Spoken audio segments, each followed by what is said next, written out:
त्रैवेद्यमां सोमपः पूतपापा यज्ञैरिष्ट्वा स्वर्गतिं प्रार्थयन्ते ते पुण्यमासाद्य सुरेन्द्रलोकम् अश्नन्ति दिव्यान् दिवि देव भोगान्। तीनों वेदों में विधान किए हुए सकाम कर्मों को करने वाले, सोमरस को पीने वाले पाप रहित पुरुष मुझको यज्ञों के द्वारा पूछकर स्वर्ग की प्राप्ति चाहते हैं। वे पुरुष अपने पुण्यों को फल रूप स्वर्ग लोक को प्राप्त होकर स्वर्ग में दिव्य देवताओं के भोगों को भोगते हैं। ते तं भुक्त्वा स्वर्गलोकं विशालं क्षीणे पुण्ये मर्त्यलोकं विशन्ति। एवं त्रयी धर्ममनुप्रपन्ना गतागतं कामकामा लभन्ते। वे उस विशाल स्वर्ग लोक को भोग कर पुण्य क्षीण होने पर मृत्युलोक को प्राप्त होते हैं। इस प्रकार स्वर्ग के साधन रूप तीनों वेदों में कहे हुए सकाम कर्म का आश्रय लेने वाले और भोगों की कामना वाले पुरुष बार बार आवागमन को प्राप्त होते हैं, अर्थात पुण्य के प्रभाव से स्वर्ग में जाते हैं और पुण्य क्षीण होने पर मृत्युलोक में आते हैं। अनन्याश्चिन्तयन्तो मां ये जनाः पर्यपासते तेषां नित्याभियुक्तानां योगक्षेमं वहाम्यहम्।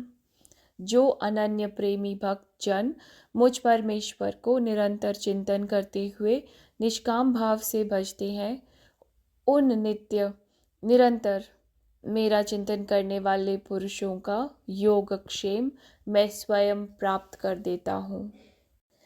येऽप्यन्यदेवता भक्ता यजन्ते श्रद्धयान्विताः तेऽपि मामेव कौन्तेय यजन्त्यविधिपूर्वकम्।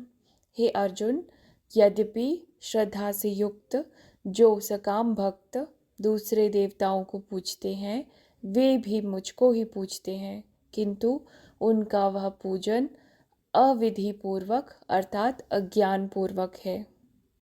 अहम ही सर्वयज्ञानां भोक्ता च प्रभुरेव च न तु मामभिजानन्ति तत्त्वेनातश्च वन्दिते। संपूर्ण यज्ञों का भोक्ता और स्वामी भी मैं ही हूँ, परंतु वे मुझ परमेश्वर को तत्व से नहीं जानते, इसी से गिरते हैं अर्थात पुनर्जन्म को प्राप्त करते हैं। यान्ति देवव्रता देवान् पितॄन्यान्ति पितृव्रताः भूतानि यान्ति भूतेज्या यान्ति मध्याजिनोऽपि माम्। देवताओं को पूजने वाले देवताओं को प्राप्त होते हैं, पितरों को पूजने वाले पितरों को प्राप्त होते हैं, भूतों को पूजने वाले भूतों को प्राप्त होते हैं, और मेरा पूजन करने वाले भक्त मुझको ही प्राप्त होते हैं, इसलिए मेरे भक्तों का पुनर्जन्म नहीं होता। जब भी कोई व्यक्ति जर्नी पे निकलता है ना, कोई सीकर जर्नी पर निकलता है अपनी स्पिरिचुअलिटी की, तो शुरू में बहुत होता है कि डिज़ायर होती है कि मुझे मुक्ति को चाहिए, पर अगर वो किसी गुरु के पास जाए या अगर उसे खुद ही ये चीज़ समझ आ जाए कि जब तक आशा रखूँगा, हृदय में मुक्ति की आशा रखूँगा, तब तक वो भी बंधन ही बना रहेगा, क्योंकि जब तक ऐसे चल रहे हो तब तक सकाम कर्म बंधा हुआ है कि मैं ये साधना कर रहा हूँ, मैं पूजा आराधना कर रहा हूँ, मैं प्रेम में डूब रहा हूँ, किसके लिए? मुझे मुक्ति मिल जाए। जब तक सकाम कर्म है, किसी चीज़ के लिए किया जा रहा है, हमेशा ही फंसेंगे, क्योंकि वही चीज़ हमें बार बार बांध रही है, उसकी पूर्ति चाहिए हमें। तो भगवान यही कह रहे हैं कि श्लोक 20 में कि जो भी लोग मान लीजिए कि कर्म कांड करते हैं, जैसा जैसा वेदों में लिखा गया है, सोमरस पी लेते हैं, पूरे अच्छे कर्म करते हैं, कर्मों से भी मुक्त हो गए हैं, जो उनके पाप हैं उनसे मुक्त हैं, अच्छे कर्म हैं, और अलग अलग हवनों से यज्ञों से उसी एक को ही पूज रहे हैं। लेकिन पूज क्यों रहे हैं? उन्हें स्वर्ग मिले। वो इसलिए पूज रहे हैं उन्हें स्वर्ग मिले, वो इसलिए नहीं पूज रहे हैं कि उन्हें गोविंद मिले, वो पूज रहे हैं उन्हें स्वर्ग मिले। तो अगर उन्हें मिलता भी है, जो स्वर्ग में जाते भी हैं, तो भी वो तब तक ही रहेंगे जब तक उनके कर्म वो चल रहे हैं। मतलब कि जितने अच्छे कर्म किए थे, जो जो साधना की थी, उसी के हिसाब तक वो स्वर्ग में रहेंगे, और जो जो स्वर्ग में है उसका आनंद लेंगे। लेकिन जो स्वर्ग भी गए हैं वो वापस भी आएंगे, क्योंकि अभी वो पहुंचे नहीं हैं, उस एक में नहीं गए। उनके जैसे जैसे जो कर्म हैं वो ख़त्म होते जाएंगे, जो जो उनकी जो यज्ञ किए थे, जो सारी चीज़ें की थी, कर्म कांड किए थे, जैसे जैसे वेदों में लिखे गए हैं, संसारिक आप कह लीजिए आनंद के लिए, ऐशो आराम के लिए, ऐश्वर्य के लिए, वो बार बार आवागमन में चलते रहेंगे, मुक्त नहीं हो पाएंगे। सृष्टि में फिर जन्म ले लेंगे, फिर चलते रहेंगे।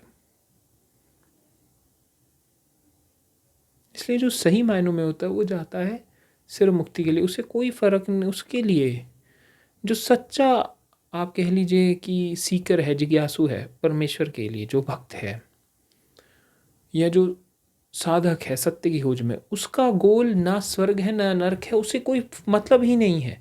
उस एक के लिए ना स्वर्ग है ना नरक है, उसके लिए कुछ नहीं। उसके लिए सिर्फ एक चीज़ है, वो है परमेश्वर, और कुछ नहीं। उसके लिए अगर कुछ है सिर्फ सत्य है। वही चीज़ भगवान आगे श्लोक 22 में कह रहे हैं कि जो भक्त मुझे में ही आते हैं, मुझे ही याद करते हैं अनंत प्रेम भाव से, मुझे ही, मेरे ही ध्यान में रहते हैं, मुझे ही सोचते रहते हैं, हर पल मुझे ही पूछते रहते हैं, हमेशा, वो हमेशा मेरे साथ एक रहते हैं। उनका पालन पोषण मैं ही करता हूँ, उनकी जो सभी ज़रूरतें हैं सब कुछ मैं खुद देखता हूँ।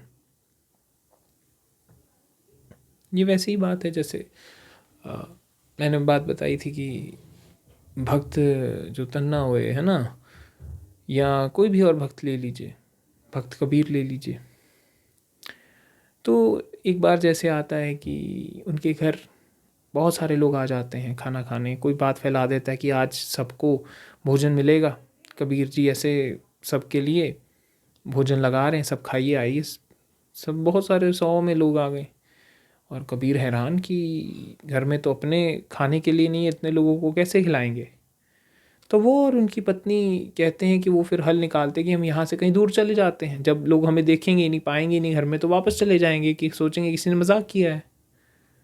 लेकिन बड़े हैरान होते हैं, जब वो दूर चले भी जाते हैं तो रास्ते में कोई व्यक्ति मिलता है, वो कबीर जी को नहीं जानता, तो वो कहता है कि आप यहाँ क्या कर रहे हैं, आप चलिए वहाँ पे देखिए कितना बड़ा भोज लगा हुआ है, सबका पेट भरा जा रहा है। वो हैरान हो जाते हैं कि कौन लगा रहा है। वो कहते कबीर जी ने लगाए। वो कहते मैं यहाँ हूँ, कौन रहा है ये सब, कैसे चल रहा है ये सब कुछ। और जब वो देखते हैं कि ये तो सब कुछ सही में भोज चल रहा है, लोग खाना खा रहे हैं और वो सब भरपेट खा रहे हैं, तब भगवान कबीर ने एक बहुत ही प्यारा, मैं कहूँगा कि शब्द कहा। कहते ना हम किया ना करेंगे ना कर सके शरीर, जो किया सो हर किया और लोग कहत कबीर कबीर। यही होता है जो भक्ति में उसके साथ एक है, जो सही मायनों में डूबा हुआ है उसमें, उसका तो सब कुछ वही ही देखता है, उसका सब कार्यभार जो बोझ वो ही उठा लेता है हर रूप में। और आगे भगवान कहते हैं कि अगर वही व्यक्ति, मान लीजिए कोई व्यक्ति है देवताओं की पूजा कर रहा है, माँ लक्ष्मी को पूज रहा है, गणेश जी को पूज रहा है, या किसी भी को भी देवी देवता को पूज रहा है, पूज वो उस एक ब्रह्म को ही रहे हैं हर रूप में, क्योंकि सब रूप उससे ही हैं। कोई भी रूप उसके बाहर है ही नहीं, सब उससे ही आए हैं, उसमें ही जा रहे हैं। लेकिन प्रभु कह रहे हैं कि वो पूज तो मुझको ही रहे हैं, लेकिन अज्ञानता से वो बहुत सारे रूपों को देख रहे हैं। तो जब मान लो कोई व्यक्ति शिव जी को पूज रहा है, वहीं दूसरा व्यक्ति राम जी को पूज रहा है, कोई कृष्ण जी को पूज रहा है, कोई लक्ष्मी जी को पूज रहा है, तो उसे अलग अलग दिख रहे हैं, उसे एक नहीं दिख रहे हैं। भगवान कह रहे हैं कि वो अज्ञानता है, उस एक को ही, मैं ही हूं हर एक के पीछे, हमेशा हूं, हर पल हूं। इसलिए बहुत सारे आप कहेंगे कि भक्ति जो धर्म भी हैं, उन्होंने आप कह लीजिए कि जो सगुण भक्ति है उसको बिल्कुल ही हटा दिया कि नहीं, रूप में लेके ही नहीं आना है, वो अरूप है, उसे वैसे ही पूजो। क्योंकि रूप में फिर वो है कि वो द्वेषों में पड़ रहे हैं, भेदभाव में चल रहे हैं कि ये तो ऐसे भगवान हैं, दूसरे ऐसे हैं, उनकी क्वालिटीज़ में डिवाइड हो रहे हैं। वो निर्गुण एक ही है, उसी से ही सब है। तो भगवान कह रहे हैं कि उस एक को ही पूजो। हालांकि जो पूज भी रहे हैं मुझे रूपों में, अलग अलग देवी देवताओं में, वो मुझे ही पूज रहे हैं, क्योंकि मेरे अलावा कोई और नहीं है, लेकिन अज्ञानता से। अज्ञानी है इसलिए मुझे इतना देख रहे हैं, जानने वाले होते तो मुझे ही पाते हर जगह। भगवान कहते हैं कि ये सब जो समग्र है ना, इसे जो भोगने वाला है वो भी मैं ही हूँ, मैं ही यज्ञ कर रहा हूँ, मैं ही स्वामी हूँ, मैं ही भोगता हूँ।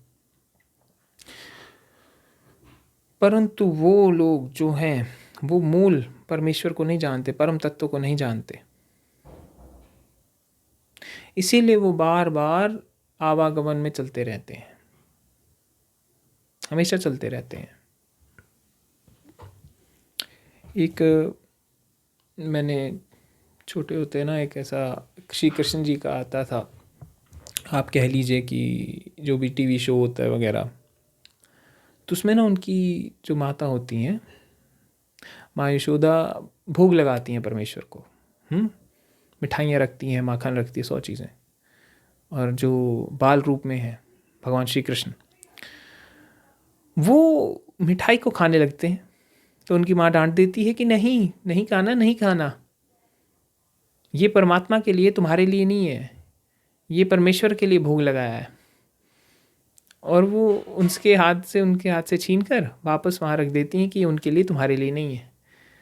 तो वहाँ पे मजाक मजाक में ऐसे दिखाया जाता है उसमें कि कन्हैया कह रहे मैं ही तो हूँ, मुझे ही नहीं खाने देती है। ऐसी ही स्थिति है कि वही है हर रूप में, वही भोग रहा है, वही सब चला रहा है, लेकिन क्योंकि हम इतने बंधे हुए हैं अपने ज्ञान से, ऐसी चीज़ से, कि हम उसे देख नहीं पाते, हम उलझे रहते हैं। माँ यशोदा भी अपने पुत्र को पहचान नहीं पा रही कि वही परमेश्वर स्वरूप है, वो भी बंधी हुई हैं उसी ढंग में, उसी जाल में। भगवान आगे कहते हैं कि जो देवताओं को पूजते हैं वो देवताओं को प्राप्त होते हैं, वहीं जो पितरों को पूजते हैं पितरों को प्राप्त होते हैं, जो भूतों को, आत्माओं को पूजते हैं उन्हें प्राप्त होते हैं, लेकिन जो मुझे पूजते हैं मुझी को ही प्राप्त होते हैं। और जो मुझे प्राप्त होते हैं उनका वापस कभी जन्म नहीं होता, बाकी सबका होता है। आप पाएंगे भारत में ऐसे बहुत सारे, आप कह लीजिए कि ट्रेडिशंस हैं जहाँ पे लोग कब्रों को पूजते हैं, अलग अलग पेड़ पौधों को पूजते हैं, देवी देवताओं को पूजते हैं, कुल देवताओं को पूजते हैं, 100 चीज़ें उन सबको पूजते हैं। अगर आप उस परम को पूज लो तो कौन सा देवी देवता है उसके आगे, कौन सी आत्मा है, कौन सी शक्ति है, कौन से पितर हैं उसके आगे, सब उसके साथ हैं। इसीलिए जो पहुंचता है वो समग्र के साथ एक है। ऐसा कोई देव नहीं, कोई दानव नहीं जो उससे अलग है।